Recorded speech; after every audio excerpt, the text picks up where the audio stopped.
You're listening to the Valley Current. Is it still deductible up to like 1.1 million? Yeah. Plus, honestly, unless money's no object or there's a strategy, it doesn't, especially at the rates have been the last several years. Why would you pay cash for a house, in my opinion, when you could leverage money that cheap? I mean, it doesn't make sense. Well, what they do here in Florida that you'll find interesting is you'll see people make an offer on a house that's, of course, contingent on getting whatever fixed rate deal they think they're entitled to get. And then they'll say stuff like, we're making an offer that maybe is above the ask, but if the house doesn't appraise, we expect you to renegotiate as the seller the price down. And interesting, like it's a way to sort of say, we really want your house, so we're going to maybe bid on, say, a $500,000 house, $25,000 more, so $525,000. Right. So we're out ahead of the pack. Right. And, these are really decent. I mean, you'd spend a few million for it in California. You're going to get 3,000 plus square feet for that price on a decent sized lot with maybe water in the backyard, like a lot of stuff you can't even get in California. Yeah. And, it's in a nice community, a gated community, it has a community pool, has all this other stuff. It's great. But the way they're doing kind of their negotiation is, well, we're going to let the bank negotiate with you because they're the ones that are writing the loan and they're the ones that are going to do the appraisal. So if the house doesn't appraise, well, that's an objective party. Now that banks are not really that objective. They tend to be more conservative. Right. But, it's an interesting question. Like if you're a bank appraiser and the offers for 525, right, and the guy's credit worthy and he's putting 20%, maybe even 30% down. So the bank's risk really is not that significant between an appraisal at 525 and an appraisal at 5 or less than 5. Right. What happens if the seller says no deal?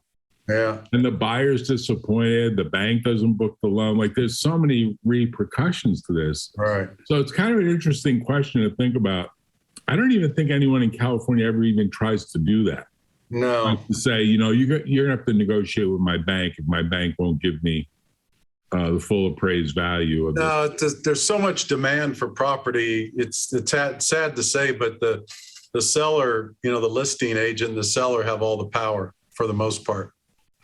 They'll just kind of laugh at you and say, sorry, we got someone that's standing right behind you that's willing to write a check or pay cash. I really feel sorry for the first-time home buyers and VA and FHA, and that just is no longer existing in the Bay Area, which is kind of sad, but that's what it is. That's what kind of time we're living in. Well, what surprised me, Joe, is if you're a big company like Facebook, Apple, Netflix, Google, Amazon, why wouldn't you actually go out of your way to say to an executive, we will co-sign your bank loan. Like, we'll make sure you get the house. But you really do have to commit to stay with us for at least 5 years, like make a moral commitment, maybe even a legal commitment. Like, to me, if the talent war is as desperate as everyone tells me it is in Silicon Valley and elsewhere, the risk of a default on a 20-30% down payment of a family residence house that's going to resell anyway and not go to foreclosure, it would seem as though, and I don't know why, maybe they're worried about the accounting treatment on their books, or maybe they're worried about something else. But it seems to me that they could open almost like a separate little LLC called, the Facebook real estate lending division. Mm-hmm. And they could just act as like a backup guarantor and maybe even drive the price of the loan down.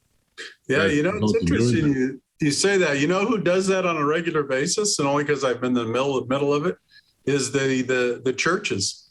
The churches will, if they want someone like a senior pastor, for their pastor, yeah. I've helped at least 5 people in the last 3 or 4 years where they actually bring them in here and they buy the house for them. Well, that makes sense. I mean, to me, there's so many different ways to attract talent. Yeah. And one of them, particularly if you have like someone coming inbound to California from, let's say, a place like Knoxville, Tennessee, or someplace where it's not gone through the roof yet, they're at sticker shock. Mm-hmm. What? 3,000 square feet for $3 million? Like, really? What? Like, 3,000 square feet in Knoxville is maybe 300,000 on a good day. Right. And they just like, you know, that mortgage, and then of course the real estate taxes, the insurance, you know, you pile everything into that number, and they start saying to themselves, wait a minute, no wonder I have to get paid so much. And so to me, I'm really surprised. And this is the one thing that I would say would go against my view that Silicon Valley will continue to grow and grow nicely, is unless there is some way in which these companies step up to help people pay for or finance, you know, the place of their dreams, or the place where they feel like, hey, you know, my quality of life shouldn't go down. I had 5,000 square feet in Knoxville, Tennessee. I'm now down to 3,000 and a one-car garage. You know, like they just think to themselves, like, you know, the quality of life has gone down. At least it feels that way, even if the job seems better. Then these companies have to put together creative approaches for how they help people finance and secure, because then they can make their outlandish offer, and then someone sees the letter from Facebook saying we back him. You know that deal's going to close, right? You just do it. It's ironic how you're bringing this topic up. I've had some really, really exciting new developments with Bundle Select over the last couple of weeks with another company. And I'll just quickly tell you the idea that I came up with that they're super excited about. I think it could be a game changer, is similar to what you just said. So they have the technology and the reward system already set up. So my idea was to approach companies with a home savings plan very similar to a 401k. And this 401k, you attract employees by saying you could contribute to it, we'll contribute.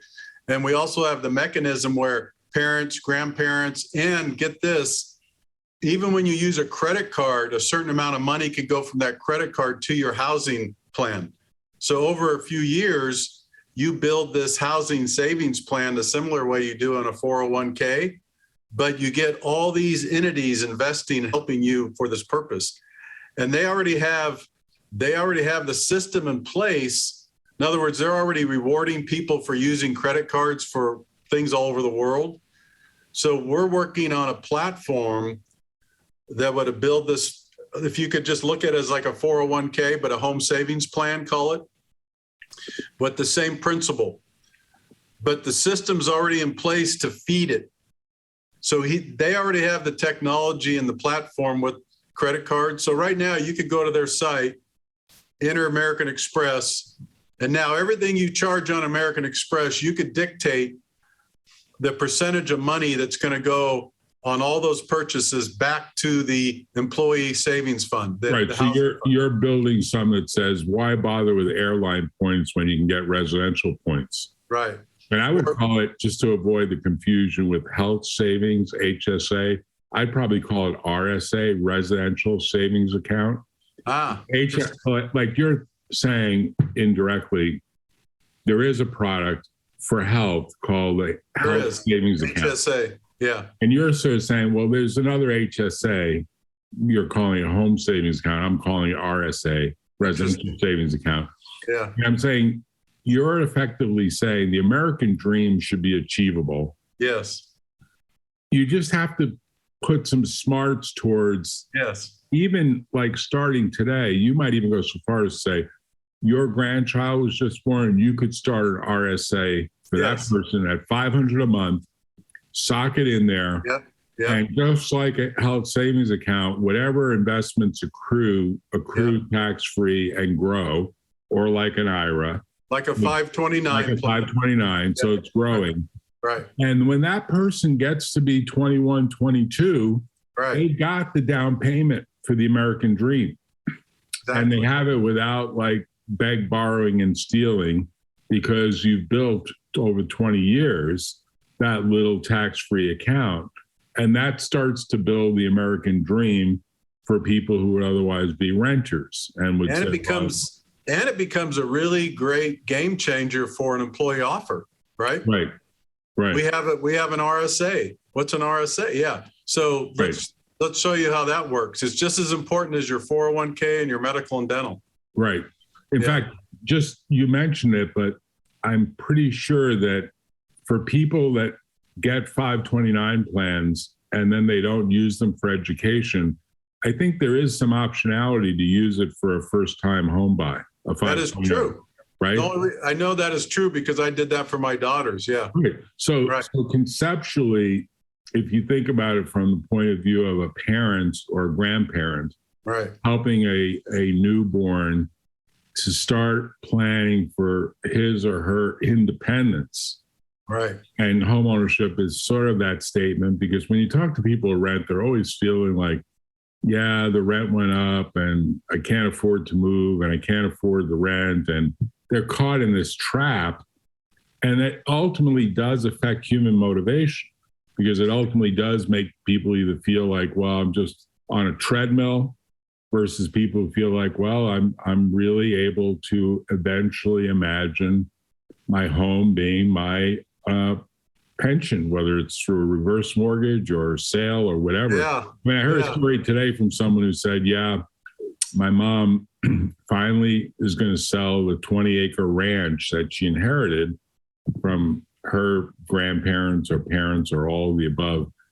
And I said, okay, what did she get? It was like $20 million. I was like, wow, how old is she? 80 or 79. That's a really nice nest egg to have. 79 to 80 years old. I thought, wow, can you imagine? Like, I was never so lucky to have my parents sort of leave me this ginormous ranch. Yeah, no, I wish I had the same. And, you know, before I forget, the exciting part about this, there's so many components to this, is if you could imagine now as a parent or a grandparent on your American Express, let's just say you spend $1,000 a month on whatever, right? It's Visa, MasterCards, and you get anywhere from a 2.5% to 3% rebate on that. You could dictate that all those rebates go to your child or your grandchild's home savings plan. Right. But smart. So smart. The exciting thing, I would say in the next week or so, I want to get you in on the next Zoom call. Mm-hmm. Right now we're putting some things together, because the part that we don't know yet is, like, how do we do this from a business perspective? They've already got their company built. We have our company built. Now, how do we share revenue? How do we do this? How do we, there's a lot of that stuff, which is super important. But the few people I talked to so far think this could be a game changer if we put the plan together and we present it the right way to companies. Can you imagine if a Google or a Facebook signed off on a pilot program like this? Oh, I think it would be a great example of innovation coming out of Silicon Valley in an area that's pretty important for both acquisition of talent as well as retention over time. And what's the most important thing to people? Housing. Right? It is. I mean, when you look at people who are looking at jobs and where they're going to work and how they're going to get the work done and what community they're going to be in, the price of housing is a big ticket item. It really is. And unfortunately, most people don't look at it as they should, which is a portion of it is an investment. Yes. And that appreciation makes a big difference. So yeah, it feels painful, but then when you get to the end of, 78, 79, 80 years old, and there's a $20 million payday, I mean, only that type of thing happens in Silicon Valley. But that's sort of like, 20 acres, boom, you see $1 million per acre price tag get generated. And I remember when I bought my first house in California, it was actually when I was in law school. We were tired of renting. I had this little tiny house came on the market for like, $26,000. And I remember thinking, I'm in law school. I'm not even making any money. I was doing a little bit of consulting on the side because I was always a computer geek kind of guy to make. And I was like calculating, well, how does this compare with the rent, and can we afford it? And then we have to pay property taxes and insurance. $26,000. I think we financed like 20 of it. We had a $6,000 down payment. And the one thing I remember about this house, I love to research what the price is today. I'm sure it must be a lot. Yeah. This goes back decades now. It had its own orange tree in the back of the house because it was in the Los Angeles area. It was built probably previously there was an orange grove. Orange grove, yeah, right. And we used to pick the oranges off the tree, and we had like that hand juicer. Oh, yeah. The metal juicer. Yeah, right. And we would say, it doesn't get any better than making your own fresh orange juice. And this orange tree was unbelievably productive, unbelievably productive. We used to give oranges to neighbors, and we would laugh. We'd say, man, this is the life. And I think even to the 3 years of law school that I was there, I think we sold that house for like twice what we paid for it. Yeah. How many, just out of coincidence, how many properties have you ever bought that you sold, and how many? I mean, you've kept a lot of them, I know, but how many have you bought and sold? Yeah, if I really counted, I'm gonna guess there was at least a half dozen. Okay. That made their way over. Well, don't need this anymore. Can't find the right tenant. Yeah, there's always reasons. There's always there's some reason that you just say, oh, the new roof's got to be put on. Like there's always a small item, and unless you're a general contractor and you like, that's true, filling your time with this stuff. But no, the point that you're making that's valid is, and I kept the loan, found a renter, managed it. Right. That property today would probably be $1 million property, just like one of the early ones I bought in Silicon Valley, which I thought I was going to choke on. This was first year practice of law. It was like a $300,000 house, and it was small. I remember thinking to myself, it's like 10 times more than what was just bought down in the Los Angeles area, which had its orange tree in the back, orange tree in the back, and it had a backyard, but not much of a backyard. And that house, I actually ended up selling it to the tenant. Was so in love with it that the guy just made me a cash offer.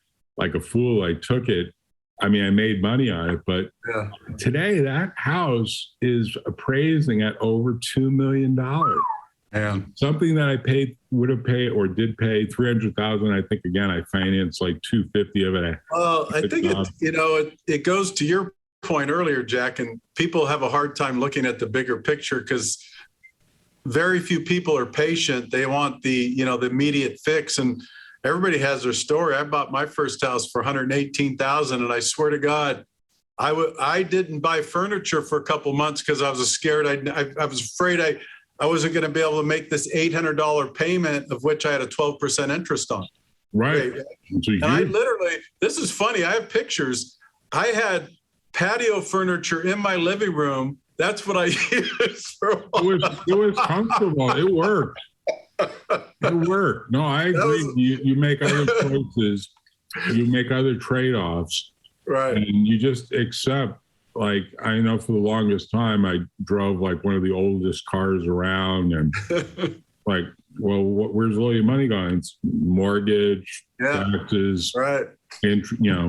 Insurance, building your business. Yeah, I mean, really, you look back on those days, and you say, wow, had I kept all those properties and managed the financing of them and refinance them, do everything that people do that are much more tilted towards the long term. Yeah. California long term, it really is our point, which is if California continues to produce the kinds of real estate outcomes it's produced, it probably has nothing to worry about except keeping this machine well oiled so that the Apples of the world and the Facebooks of the world and the Googles of the world can keep producing so much value and so much in the way of salaries and stock benefits and so on, that there will be this continued success machine over time. And people won't blink about, oh yeah, that property, that's a $15 million property. I'm going to get a $10 million loan on it. I mean, we couldn't fathom that years ago. Right. But that stuff is happening today on these really high-end properties. We're seeing it more and more. So I guess I've turned the corner on, Silicon Valley is in trouble. I'm starting to believe that actually we're going to see a whole new generation of products and services that are going to reboot everything that's happening in a positive way. So well, you got I think as long as you have, as you spelled it out, as long as you have the heartbeat of the brain trust, and look at what Google's doing here. Look at what I think just Google alone, you could argue, really, I know Apple is got, there's a big presence, a lot of excitement there.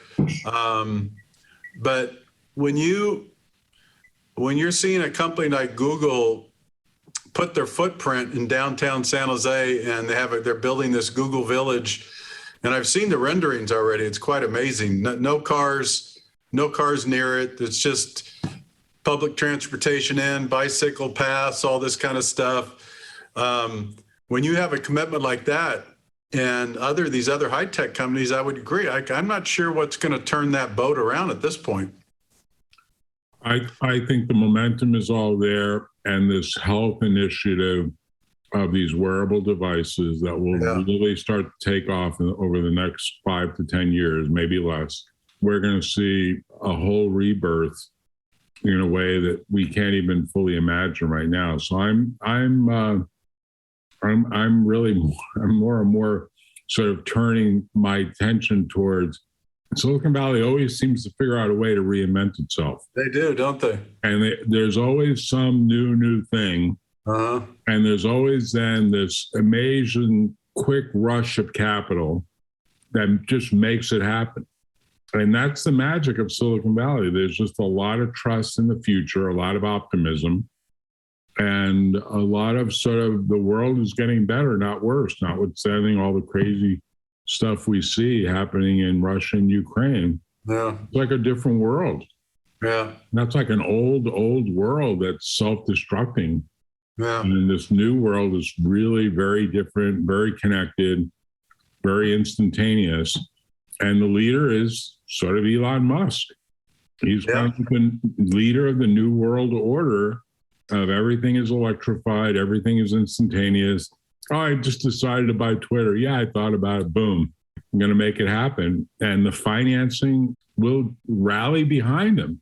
I have to say, I could separate personal and business. A lot of people can't. They get so hung up on political issues and all that. But I have to say that Elon Musk is, the number one maverick right now that excites me, because I don't care how quirky he is. I don't care what he does in his personal life. The man is so interesting, and the things that he's come up with. And on top of that, what's amazing is this guy doesn't care what anybody says or thinks. Now, granted, he's the most richest guy in the world, so that helps. But I love the way he calls everybody out. So you realize Biden has a summit and brings all the auto manufacturers and automakers to the White House, except who?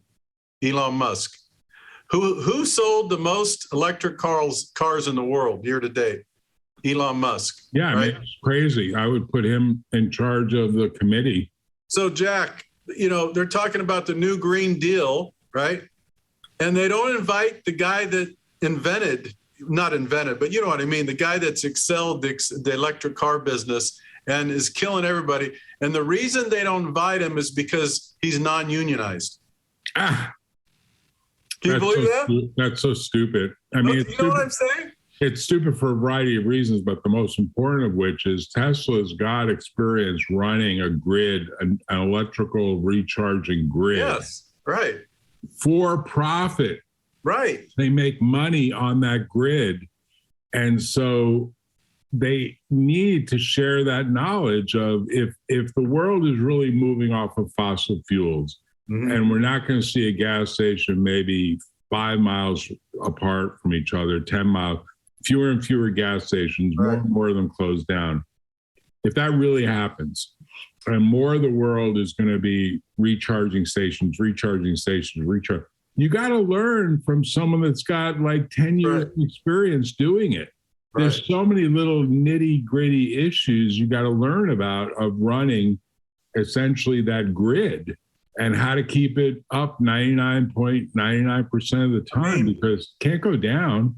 Whatever your beliefs are, and I know unfortunately it doesn't work this way in politics, but whatever your beliefs are, wouldn't you want Elon Musk on your board no matter what company? Yeah, absolutely. Look, Twitter will ultimately be helped by this, even if he doesn't complete the deal, because it'll be an instigator that there's people like Elon around that will do it. But the bigger point is, look, if I'm Apple, I'd actually probably want Elon Musk to be involved at the Apple board to talk about the future, because the guy is very futuristic. He is. He's living in a different era. He's a really smart guy. Even one of his ideas can make a huge difference. I mean, hell, if I were IBM, a stodgy old company looking to turn itself around, I would beg a guy like Elon Musk to join the board to try to kick the pants of the executives and say, look, this is a great company. It's down in the doldrums, or even GE for that matter. General Electric would be another great one to bring him in. What do you think? You think it's just purely, simply ego and arrogance in politics that keeps people away from making those important decisions? No, I think there's a lot of inertia, and there's a lot of like, well, why would he be bothered with us? And he's too busy and he's too crazy and he'll get us into trouble with the SEC. Like, there's always a negative, That's true. No. But, the smart executives will look at this Twitter thing and say, Twitter probably mishandled this whole thing. I think early on, they did some stupid stuff with him, trying to modulate what he was tweeting or controlling him. And, they probably would have been a lot better off playing their cards differently. But to get into a hostile situation with him is a mistake. And they'll probably realize it by the time the book is written about what happens on this deal. But we need more people like him. We need more mavericks. I think he's actually now outshined Steve Jobs. I think Steve Jobs had his time and place, but Steve Jobs could have never done the engineering to shoot I think Mars, right? That could never happen. Yeah, I think Musk, at this point, you could argue that he outshines everyone. Bezos, you could go down the list. Right. You could say those guys were all sort of lucky, the timing was right. But here's a guy from South Africa, makes his way to the United States, hooks up with these PayPal guys, makes a success out of PayPal, turns that into an investment into Tesla, makes a success out of Tesla. SpaceX looks like it's becoming a success. There's a lot of, so far, we haven't seen any dramatic failure. Now, maybe Twitter will be it. We'll see. Twitter's got all sorts of cultural issues. They do. I'm sure will come to a head here. I could tell you stories about it. I won't on the air, but I'll tell you at some point. But Joe, it's good seeing you. I look forward to being part of the next podcast you do. Yeah, I'm gonna do one next. Bundle Select. Yeah, I'm gonna do one next week. But I'm gonna send you, just like we did, almost like an initial mock-up news release to kind of vision of what this looks like. But I'll send it to you just to get your feedback. But then within about a week or so, I want to see if I get some key members on a joint Zoom call to brainstorm this, because I really think there's something that we just have to be careful how we put it together. Well, it sounds like fun, Joe. I look forward to it. Take care. Have a good afternoon. Okay. See you, Jack. Take care. See you later. Bye-bye. Bye.